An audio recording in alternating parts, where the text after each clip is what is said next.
You are a busy person, and you have 2 musical comedies, one coming to Broadway, one in its second year. Yeah.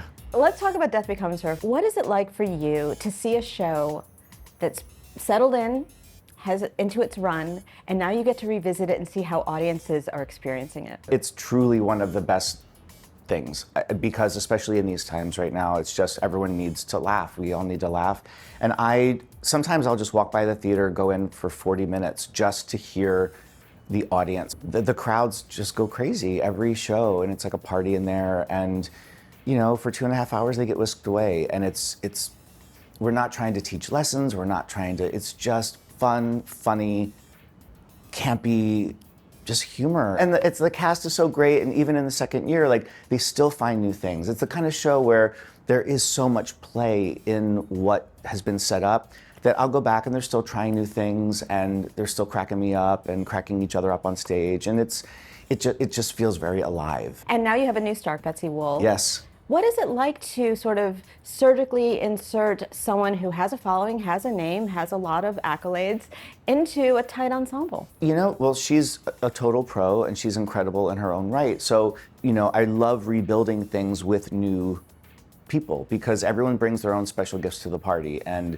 she has like different gifts than Megan, and so we were like retooling things and making it retrofitted for Betsy, and it's great. And that's why I love theater so much, because it's alive, and it's present, and it's in the moment, and you can have Megan one week and then Betsy the next, and it's still the same incredible show, but it's different in great ways, because it's going to be a slightly different interpretation, and I just think it's what makes theater theater. And you came up as a Broadway dancer. Yes. And now a lot of the people that you came up with are leading choreogrophers and directors. Yeah. Tell me what it means to you to be able to have a dance ensemble, and what it means to build one.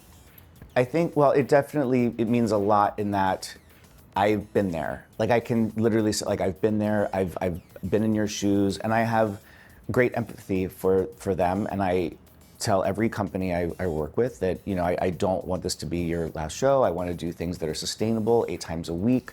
I want them. Meaning it's hard on bodies. Hard on the bodies, yeah. Because it is what you know, what you're asked to do 8 times a week, plus possibly rehearsals, and you know, they have to warm up before the show, and it's a lot to take care of this instrument. I'm very aware of what that means, so I really try to take that into consideration when building a show, that they can do it and can sustain in a way that they can be full out and enjoy it and feel proud of what they're doing without hurting them. To me, it's all about telling the story. Like, dance is about telling story through movement, and there are so many different ways to do that, because, well, obviously there are different choreographers, and you give any one of us a piece and we're all going to do it differently. Like, you build a vocabulary, but I'm never precious about, like, well, it has to be this step because it has to be this step.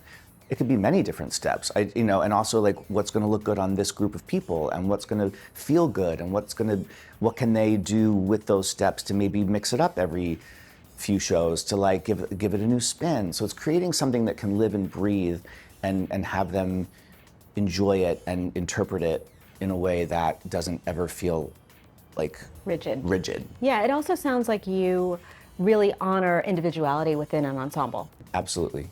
And that's why you and even in the costuming, that's present. Yeah, especially in Death Becomes Her. Like, those costumes that Paul built them for the Immortals, they were all retro built and fit to everyone's, like, bodies, and the cast even had say, like, I love how my legs look, I love that I have a curvy this, or I love how, and so they all took part in that. Yeah, so even down to that, it's very important to me that, again, we hire them because of, you know, they are this person. So when you're sneaking into the theater to lift your mood, what surprises you about this show, even now? One, that they can still catch me and make me laugh at things and new that they're trying.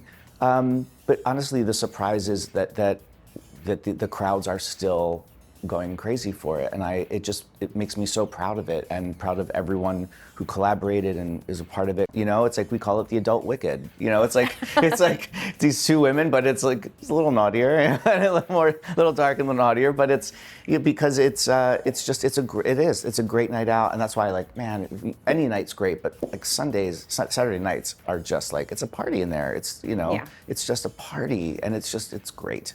It's great.